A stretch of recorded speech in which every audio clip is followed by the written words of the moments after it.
오늘 우리에게 주시는 하나님의 말씀은 요한계시록 5장 1절에서 14절까지의 말씀입니다. 나는 또 그 보좌에 앉아 계신 분이 오른손에 두루마리 하나를 들고 계신 것을 보았습니다. 그 두루마리는 안팎으로 글이 적혀 있고 7인을 찍어 봉하여 놓은 것이었습니다.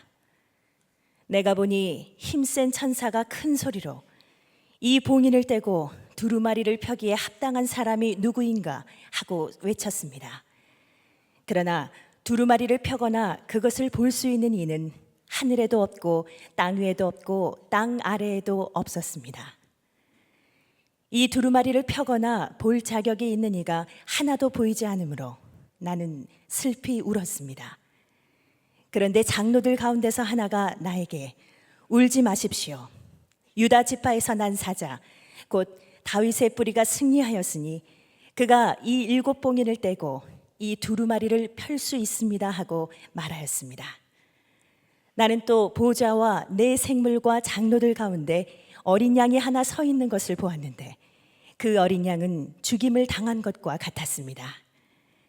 그에게는 뿔 7과 눈 7이 있었는데 그 눈들은 온 땅에 보내심을 받은 하나님의 7 영이십니다. 그 어린 양이 나와서 보좌에 앉아 계신 분의 오른손에서 그 두루마리를 받았습니다. 그가 그 두루마리를 받아들었을 때에 네 생물과 24 장로가 각각 검은 고와 향이 가득히 담긴 금 대접을 가지고 어린 양 앞에 엎드렸습니다. 그 향은 곧 성도들의 기도입니다. 그들은 이런 말로 새로운 노래를 불렀습니다. 주님께서는 그 두루마리를 받으시고 봉인을 떼실 자격이 있습니다. 주님은 죽임을 당하시고 주님의 피로 모든 종족과 언어와 백성과 민족 가운데서 사람들을 사서 하나님께 드리셨습니다. 주님께서 그들을 우리 하나님 앞에서 나라가 되게 하시고 제사장으로 삼으셨습니다. 그래서 그들은 땅을 다스릴 것입니다. 나는 또 그 보좌와 생물들과 장로들을 둘러선 많은 천사를 보고 그들의 음성도 들었습니다. 그들의 수는 수천 수만이었습니다.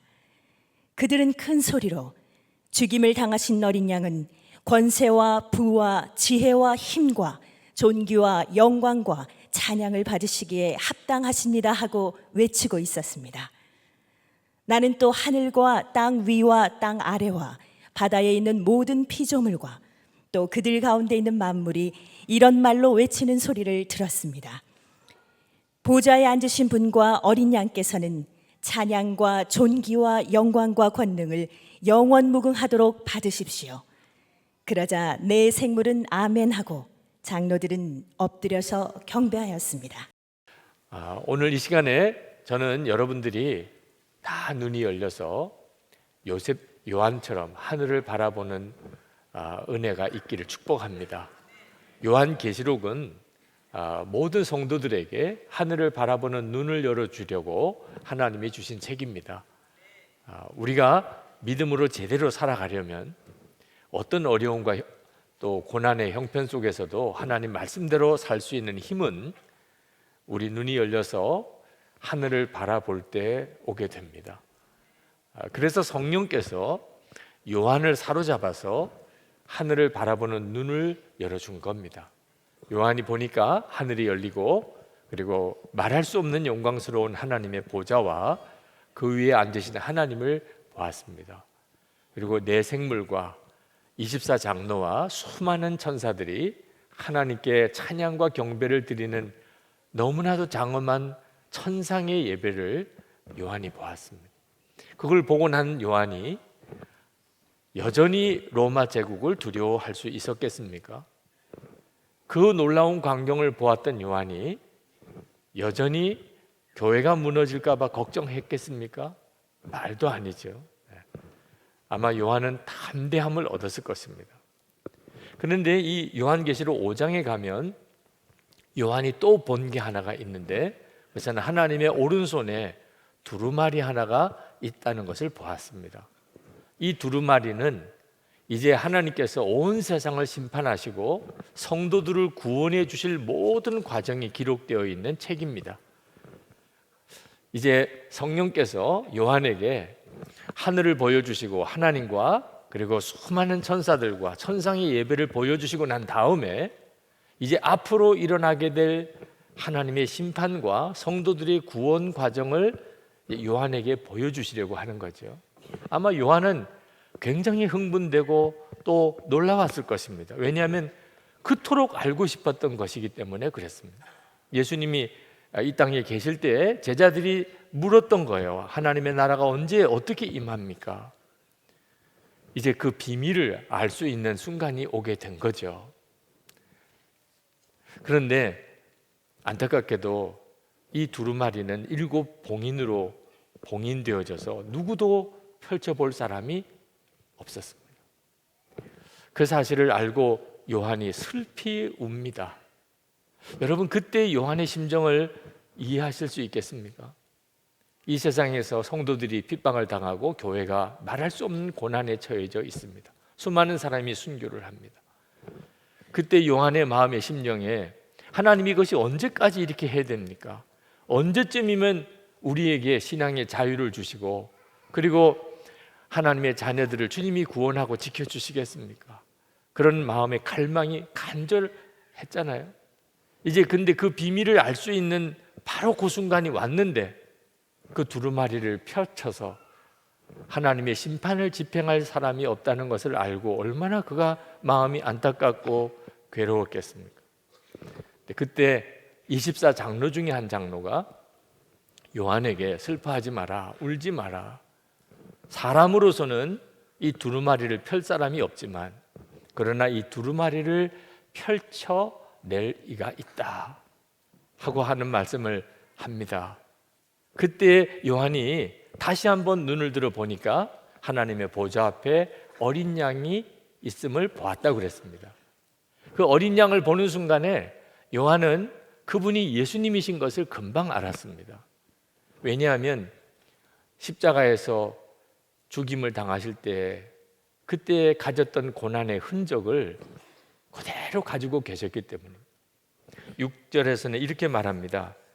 그 어린 양은 죽임을 당한 것과 같았습니다. 이스라엘 백성들은 어린 양 하면은 떠오르는 이미지가 있습니다. 그저 우리들은 그저 착하고 또 귀엽고 연약한 그런 존재처럼 어린 양 하면 그렇게 연상이 되지만 이스라엘 백성들에게 어린 양은 속죄의 제물이라는 이미지가 있습니다. 이스라엘 백성이 출애굽할 때 온 애굽에 장자가 죽는 재앙을 내리게 되는 마지막 재앙 때 하나님께서 이스라엘 백성들에게는 양을 잡아 그 피를 흘려서 문 임방과 설주에 바르라. 피칠이 되어져 있는 어린 양의 피칠이 되어져 있는 그 집은 죽음의 천사가 지나가게 됐습니다. 그래서 이스라엘 백성들에게는 구원이 임했던 것입니다. 레위기 4장 24절에 보면 하나님의 백성들이 죄를 범하게 되었을 때 하나님의 속죄 제사를 하는 방법을 가르쳐 주셨습니다. 죄 지은 자가 어린 양 한 마리를 데리고 오면 그 어린 양의 손을 얹고 자기 죄를 그 어린 양에게 다 전가시키고 그리고 제사장 앞에서 그 어린 양의 목을 따서 피를 쏟고 그렇게 죽은 어린 양을 번제로 하나님께 올려 바치면 그러면 하나님께서 그 사람의 죄를 사하시겠다고 하셨습니다. 어린 양은 속죄 제물입니다. 근데 예수님께서 우리를 위해서 그렇게 하셨습니다. 우리의 죄를 예수님이 대신 지시고 예수님이 십자가에 죽으셨습니다. 이것은 그대로 어린 양인 것입니다. 그래서 세례 요한이 예수님을 처음 봤을 때 성령의 감동으로 그가 이렇게 고백을 합니다. 보라, 세상 죄를 지고 가는 하나님의 어린 양이로다. 예수님이 어린 양이라고 그렇게 일컬어지는 겁니다. 어린 양을 보았던 것은 곧 예수님을 본 거죠. 그런데 왜 꼭 어린 양이어야 하는가 하는 질문은 생길 수 있습니다. 이미 예수님은 십자가에 죽으셨다가 다시 부활하셨습니다. 이제는 영광의 몸을 가지셨습니다. 만왕의 왕이 되셨습니다. 그런데 왜 십자가에 죽으셨던 그 어린 양의 이미지로 예수님을 꼭 보아야 하는가 하는 그 답은 십자가가 복음의 영원한 핵심이기 때문에 그렇습니다. 예수님, 언제나 십자가에 죽으신 예수님의 이미지를 가지고 계십니다. 예수님이 부활하시고 난 다음에 제자들에게 나타나셨을 때 제자들은 처음에는 예수님을 알아보지 못했습니다. 너무 모습이 영광스럽게 바뀌었기 때문입니다. 그럼에도 불구하고 그때 예수님께는 십자가의 흔적이 있었습니다.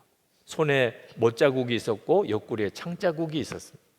그래서 도마에게 내 손으로 만져보라고 했지 않습니까? 우리가 예수님을 재림에 오실 때 또 천국에 가서 우리가 예수님을 다 만나게 되겠지만 우리는 이분이 예수님이구나 금방 알 수 있을 것입니다. 왜냐하면 그분에게 십자가 고난의 흔적이 있기 때문입니다. 정말 주옥 같은 찬양곡을 많이 작사했던 화니 크로스비라고 하는 맹인 작사가가 있습니다. 그분이 찬송가 240장을 작사했는데 그 가사가 이렇습니다. 주가 맡긴 모든 역사 힘을 다해 마치고 밝고 밝은 그 아침을 맞을 때 요단강을 건너가서 주의 손을 붙잡고 기쁨으로 주의 얼굴 배우리. 나의 주를 내가 그의 곁에 서서 배우며 나의 주를 손에 못자국을 보아 알겠네. 정말 가슴이 찡한 감동이 있는 가사입니다. 우리가 주님 앞에 섰을 때 그분이 주님이신 것을 어떻게 알지요? 손에 못자국을 보아 알겠네. 그래서 예수님은 지금도 어린 양이신 것입니다.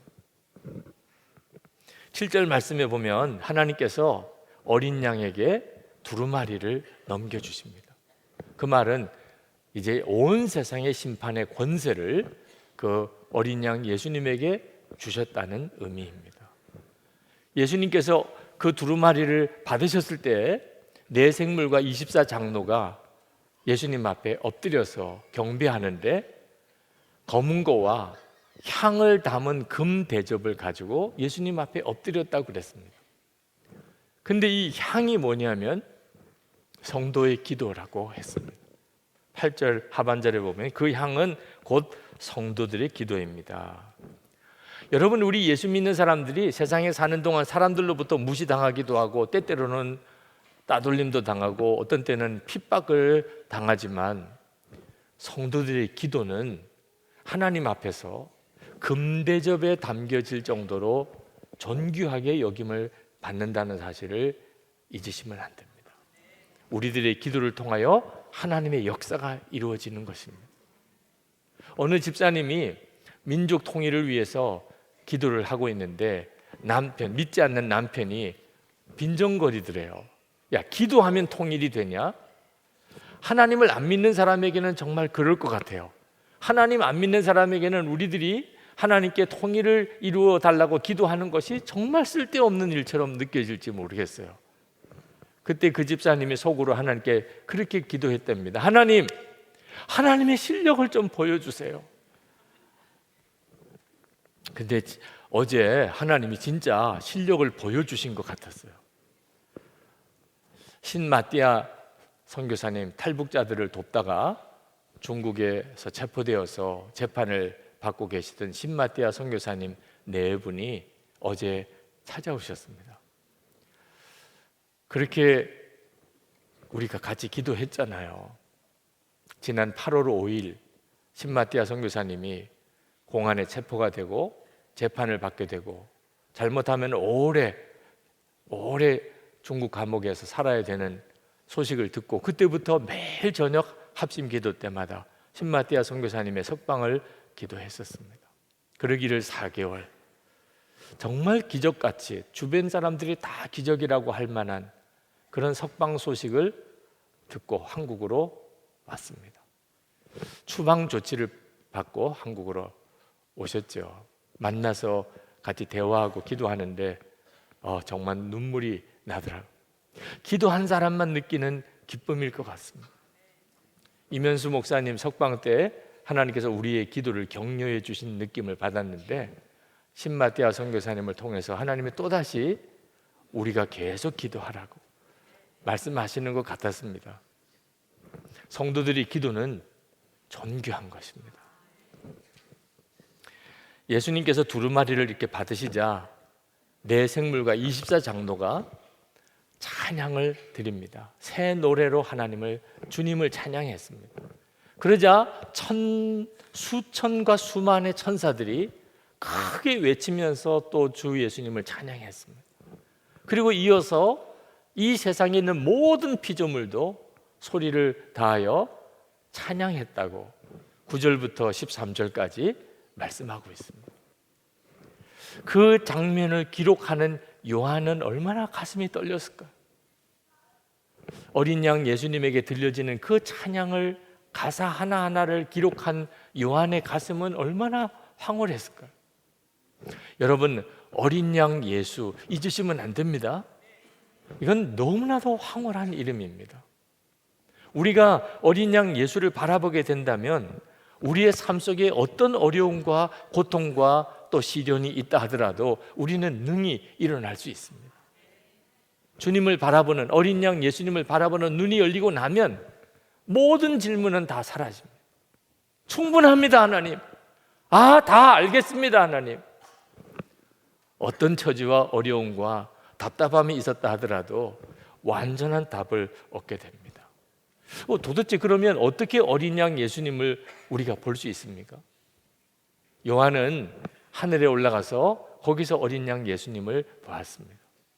우리는 지금 이곳에서도 동일하게 어린 양 예수님을 봅니다. 십자가입니다. 십자가. 여러분, 십자가 보는 것을 절대로 작게 여기시면 안 됩니다. 십자가는 때때로 많은 사람들에게 그저 구원의 교리 정도를 이해시켜주는 그런 의미로 받아들이는 경향이 있습니다. 예수님이 저기서 죽으셨고 그래서 내 모든 죄가 사함 받은 거지. 구원의 복음을 십자가를 통해서 우리가 이해합니다. 그런데 요한은 하늘에서 어린 양을 보았습니다. 어린 양을 보았다는 말은 한 인격이신 예수 그리스도를 말하는 겁니다. 그저 구원의 교리 정도가 아니고 복음 그 자체이신 예수님을 보았다는 거예요. 그러므로 오늘 이 시간에 우리가 십자가를 볼 때 그저 구원의 복음의 교리 정도로만, 그것도 대단히 중요한 일이긴 합니다. 그러나 그 정도로 그치면 안 된다는 겁니다. 우리는 십자가에서 십자가의 예수님, 어린 양이신 그 예수님을 보는 눈이 뜨여야 합니다. 지금 우리 한국 하늘에는 십자가가 가득 있습니다. 그건 단순히 여기가 교회라고 하는 표시로만 받아들이면 안 됩니다. 저기도 교회가 있나 봐, 저기도 교회가 있나 봐. 이 한국 하늘에 십자가가 이렇게 가득 있는 것은 하나님께서 우리들에게, 한국에 있는 모든 사람들에게 하나님은 너를 용서한다, 하나님은 너를 사랑한다 하는 하나님의 외침입니다. 우리는 십자가를 통해서 우리를 위해 대신 십자가에서 죽으신 어린 양 예수님을 만나는 겁니다. 지난 전도인의 밤 행사가 있었습니다. 우리 교회 1년 동안 전도에 참여하셨던 모든 교우들이 함께 모여서 예배도 드리고 서로 격려하고 축복하는 시간을 가졌는데, 그때 갈렙교회 김순자 권사님이 간증을 하셨습니다. 당신이 어떻게 전도자가 되었는지를 이제 간증하셨는데 이렇게 고백하셨습니다. 주님께서는 제가 가장 어려울 때 찾아오셔서 그 어려움을 이겨낼 수 있는 소망을 주셨습니다. 하나님 아버지를 갈망하며 성경 말씀을 읽을 때 예수님께서 저를 위해 십자가에서 고난을 당하시는 모습을 보게 하셨습니다. 그때 저는 그 자리에서 뒹굴며 펑펑 울며 주님의 사랑이 가슴에 못처럼 박혔었고 저의 삶은 뒤바뀌게 되었습니다. 그때부터 십자가의 사랑을 전하고 싶어서 전도자가 되었습니다. 십자가를 바라보면서 성령이 감동하시면, 그러면 거기서 나를 향한 하나님의 사랑을 봅니다. 지금 우리는 참 기가 막힌 은혜 가운데 살고 있습니다. 곳곳에 곳곳에 세워져 있는 십자가를 통해서 우리는 내가 너를 용서한다, 내가 너를 사랑한다 하는 하나님의 우렁찬 음성을 듣고 있는 것입니다. 최근에 출간된 예수라는 제목의 책이 있는데 팀 켈러 목사님의 성탄설교 모음집입니다. 근데 그 책 속에서 팀 켈러 목사님이 당신이 처음 목회를 나갔을 때 버지니아주의 어느 작은 마을에 목회를 시작하였을 때 전도했던 어느 여인 이야기를 하셨습니다.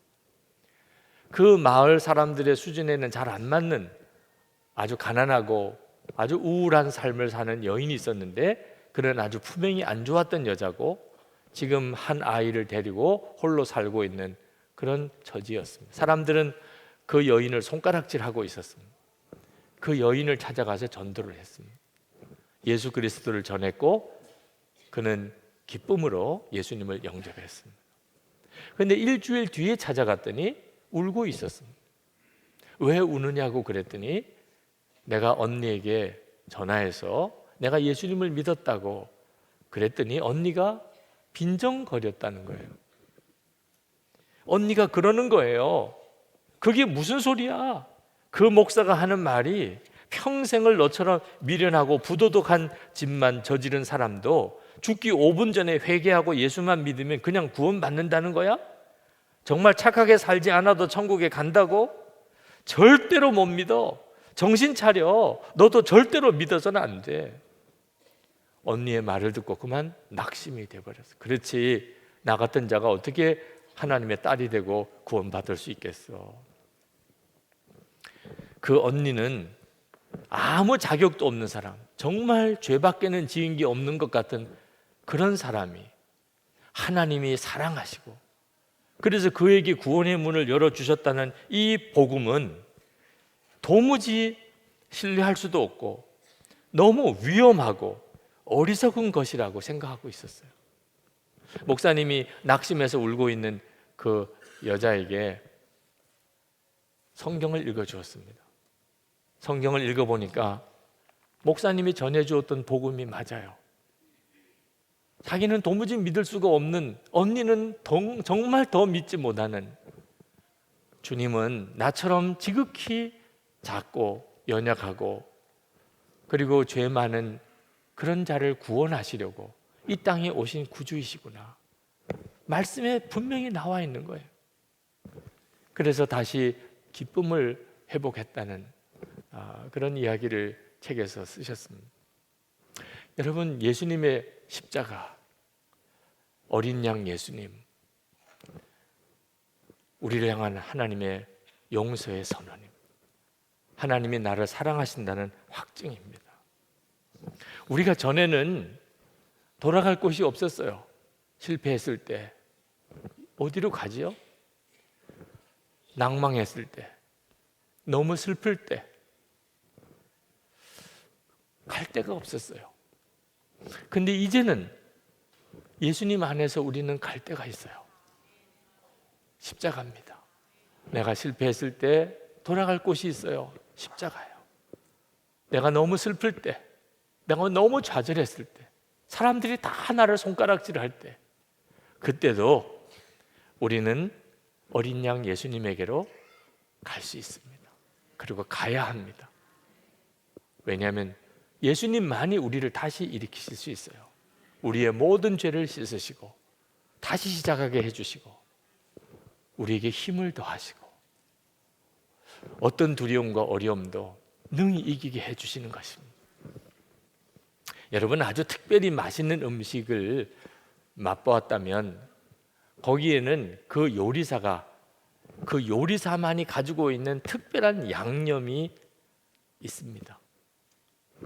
그러니까 그런 맛이 나는 거예요. 똑같은 재료를 쓴 것 같은데도. 예수를 믿는 우리도 똑같습니다. 왜 어떤 사람에게는 저렇게 은혜가 충만하지요? 왜 저 사람에게는 그렇게 사랑이 많지요? 왜 저 사람은 그렇게 기쁘지요? 왜 저 사람에게는 그렇게 능력이 많은 걸까요? 그 사람에게 있는 남다른 비밀스러운 믿음이 있기 때문입니다. 그 믿음이 뭡니까? 어린 양 예수님을 바라보는 눈이 뜨인 것입니다.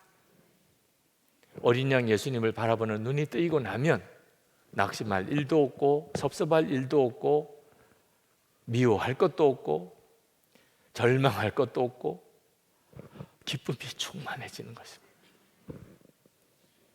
제가 참 존경하는 목사님 사모님께서 이혼하시겠다고 보따리를 싸신 적이 있습니다. 그 목사님의 어머니, 그러니까 시어머니와의 관계의 어려움 때문이었습니다. 외아들이신데 목사님이 그 시어머니가 며느리를 연족으로 생각하시는 거예요.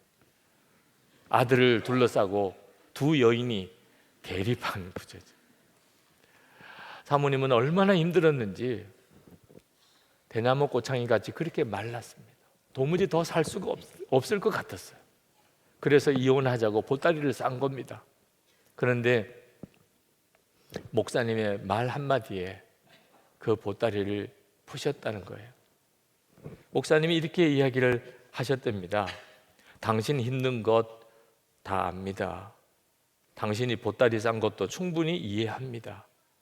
그런데 내가 당신을 사랑한다는 것은 당신에게 무슨 의미입니까? 내가 당신을 사랑하는 것이 어머니가 당신을 힘들게 하는 것보다 작으면 떠나십시오. 그러나 어머니가 당신을 힘들게 하는 것보다 내가 당신을 사랑하는 것이 더 크다고 생각하거든 보따리를 푸세요. 그 말에 사모님의 눈이 뜨였어요. 도무지 더 못 살 거라고 생각했습니다. 시어머니 때문에 너무 힘들었어요. 근데 그만 남편의 사랑을 잊어버리고 있었던 거죠. 남편의 말을 통해서 남편의 사랑을 기억했어요. 그러고 나니까 그렇게 살 수 없어 보였던 어려움이 아주 작아져 버렸습니다. 여러분, 큰 사랑, 더 큰 사랑을 깨닫고 나면 어려움이 없어집니다. 우리가 그렇게 살고 있잖아요. 더 큰 사랑 때문에 우리가 고난도 시련도 때때로는 오해도 낙심도 다 이겨나잖아요. 근데 우리는요, 더 큰 사랑 정도가 아니고 가장 큰 사랑을 가지고 있는 사람입니다. 어린 양 예수님, 지옥에 갈 수밖에 없는 나를 대신하여 주님이 십자가에 죽으신 가장 큰 사랑을 가지고 있는, 착한 사람 위에, 선한 사람 위에, 아끼는 사람 위에, 가족 위에, 친구 위에 죽는 사람은 있지요. 그런데 지옥 갈 죄인을 위해서 누가 대신 죽을 사람이 있겠습니까? 우리는 그런 사랑을 받았어요. 그 사랑의 주님을 그냥 그렇게 사랑하셨다 하는 것만 듣는 것도 감동적이지만 나를 위해서 죽으신 그 주님을 바라본다면 도대체 문제가 될 게 뭐가 있겠습니까?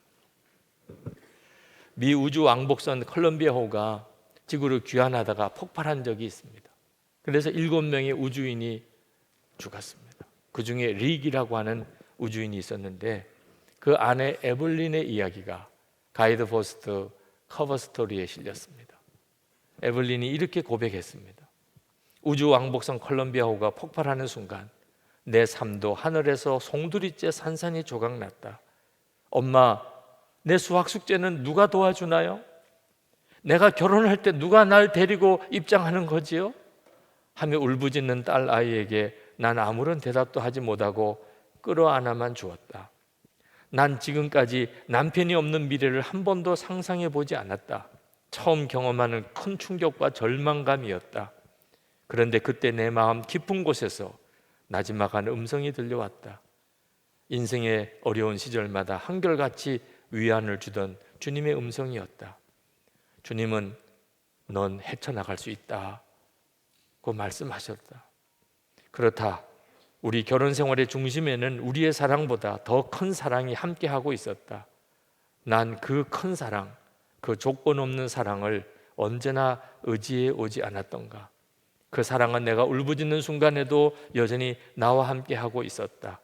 그동안 그분의 사랑이 내 남편과 나를 그리고 내 예쁜 두 아이를 묶어주지 않았는가? 그분이 함께 하신다면 우리는 여전히 그의 사랑 안에서 함께하고 있는 것이다. 그분의 사랑이 끝이 없는 것이기에 여러분, 이 에블린이 말하는 그 큰 사랑이 뭡니까? 어린 양 예수님이십니다. 여러분, 요한은 하늘에서 어린 양을 보았습니다. 우리는 지금 여기서 십자가를 봅니다. 십자가가 어린 양 예수님이에요. 다 성령의 역사로 보는 것입니다. 여러분, 십자가에서 예수님을 우리가 볼 때마다 하늘이 우리에게서 멀리 있지 않다는 것을 여러분 명심하셔야 돼요. 하늘은 우리에게서 절대 멀리 있지 않아요. 십자가를 통하여 하늘에 있는 그 어린 양 예수님이 우리 눈에 보이는 것입니다. 그래서 하나님의 사랑이 우리 속에 부어지고 우리도 주님을 사랑하는 거예요. 보지도 못한 주님을. 베드로전서 1장 8절에 예수를 너희가 보지 못하였으나 사랑하는도다. 이제도 보지 못하나 믿고 말할 수 없는 영광스러운 즐거움으로 기뻐하니. 그러므로 우리가 예수를 믿는다면 어린 양 예수님을 바라보는 자라는 뜻입니다. 만약에 어린 양 예수님을 바라보지 못하고 있다면 그는 아직까지 예수님을 믿는 사람이 아닙니다. 어린 양 예수님을 바라보게 되면 내 생각도 말도 행동도 다 달라지게 됩니다. 그리고 우리 속에서부터 그 예수님을 향한 찬양이 터져 나옵니다. 이 요한계시록 5장에는 어린 양 예수님을 향한 24장로들과 네 생물의 찬양, 그리고 천천만만의 천사들의 찬양, 온갖 피조물들의 찬양이 여기 기록되어져 있습니다. 그 가사가 기록이 되어져 있어요. 곡조는 모릅니다. 근데 그 가사가 이렇습니다. 9절 10절에 주님께서는 그 두루마리를 받으시고 봉인을 떼실 자격이 있습니다. 주님은 죽임을 당하시고 주님의 피로 모든 종족과 언어와 백성과 민족 가운데서 사람들을 사서 하나님께 드리셨습니다. 주님께서 그들을 우리 하나님 앞에서 나라가 되게 하시고 제사장으로 삼으셨습니다. 그래서 그들은 땅을 다스릴 것입니다. 12절에 죽임을 당하신 어린 양은 권세와 부와 지혜와 힘과 존귀와 영광과 찬양을 받으시기에 합당하십니다. 13절에 보좌에 앉으신 분과 어린 양께서는 찬양과 존귀와 영광과 권능을 영원무궁하도록 받으십시오. 그러자 네 생물이 아멘 하고 외치고 24장로는 엎드려 경배했다고 그랬습니다. 그 곡조까지 들을 수 있으면 얼마나 좋을까요? 그런데 어떤 분이 이 가사에 곡조를 붙여서 찬양곡을 만들었습니다. 그게 진짜 그 곡인지는 천국 가서 확인해 봐야 하겠습니다만 그 곡조에라도 우리가 함께 찬양했으면 좋겠습니다. 이 시간에 우리의 찬양을 받으시고 영광 받으실 분은 주님이십니다. 여러분 다 자리에 일어나셔서 우리 죽임 당하신 어린 양 그 찬양을 부르시겠습니다.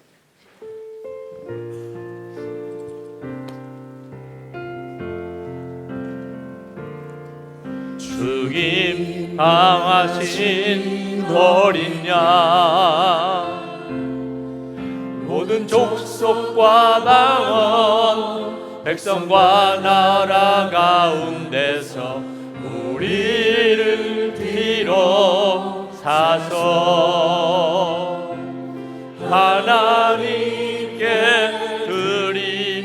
드리셨네. 죽임 당하신 어린 양 우리들을 알아와 제사장 삼아 주셨으니 우리는 주와 함께 이 땅에서 다스리리. 죽임 당하신 어린 양 능력과 부와 지혜 힘과 존귀와 영광 찬송 받으시기에 합당하신 어린 양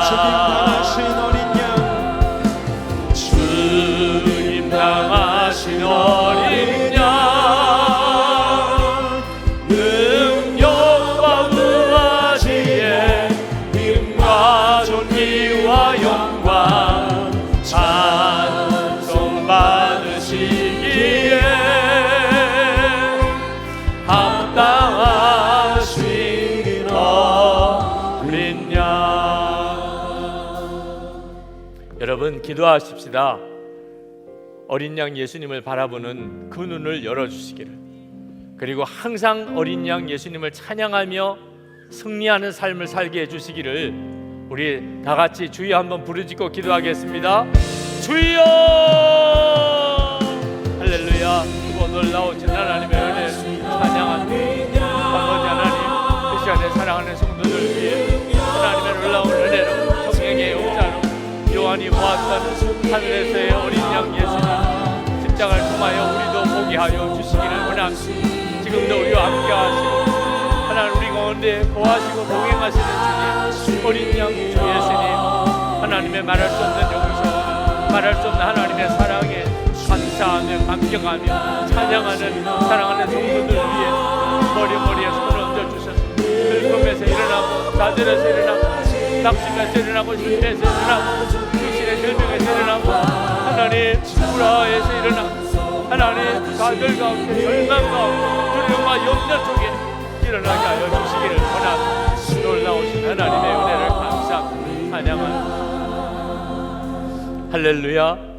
은혜와 사랑이 많으신 하나님, 이 시간에 주의 성령으로 역사해 주셔서 하늘에 올라가 어린 양 예수님을 보았던 요한처럼 우리도 십자가를 통하여 우리와 함께 하시는 어린 양 예수 그리스도를 바라보게 하여 주옵소서.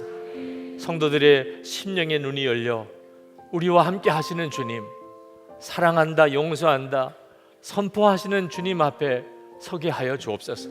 실패에서 일어나게 하소서. 슬픔에서 일어나게 하소서. 어려움과 염려 가운데, 두려움과 낙심 가운데 일어나게 하소서. 완전한 시리에서 사랑하는 성도들을 세워주소서. 허물과 더러움을 주의 보혈로 다시 한번 씻어주시고 하나님이 말할 수 없이 사랑하시는 그 사랑하고 존귀한 자로 하나님 다시 시작하게 하여 주옵소서. 하나님, 오늘도 하나님 앞에 우리의 마음과 정성을 담아 예물을 올려드립니다. 주님을 사랑하며 감사함 우리의 마음의 중심입니다. 아버지 하나님, 성도들 머리머리에 안수하셔서 주께서 부어주시기 원하시는 말할 수 없는 은혜와 복을 충만하게 주소서. 병든 육신을 주님의 손에 부탁드리오니 깨끗하게 해주소서. 심령의 회복을 주소서. 가정 안에 하나됨을 주소서. 기업의 복을 더하소서. 베풀고 나누고 사는 정말 복의 통로, 은혜의 통로가 되게 하여 주옵소서. 아버지 하나님, 이 나라가 여전히 전쟁의 위협 가운데 있습니다. 그러나 하나님, 우리 민족을 눈동자같이 보호하시는 하나님의 놀라우신 은혜를 믿습니다. 속히 남과 북이 상처 없이, 더 이상 갈등 없이 진정으로 평화롭게 통일되는 복음의 통일을 주소서. 하나님, 십자가의 영광 한반도 땅에 드러나게 해주소서. 하나, 여전히 북한에 억류되어 있는 김국기 목사님, 김정욱 선교사님, 최준결 선교사님, 김상덕 교수님, 김학성 교수님, 김동철 씨, 2년 6개월 형을 받은 중국의 온성도 목사님, 하나님 속히 풀려나게 하소서.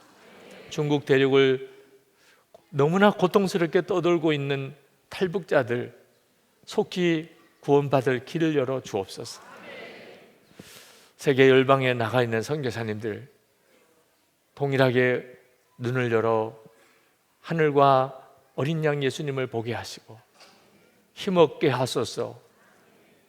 충만하게 하소서. 오직 주님만 따라가게 해 주시옵소서. 하나님께 예배하고 돌아가는 모든 성도들 위해 주 예수님의 은혜와 하나님의 사랑하심과 성령의 교통하심이 영원히 함께 하시기를 축원하옵나이다. 아멘.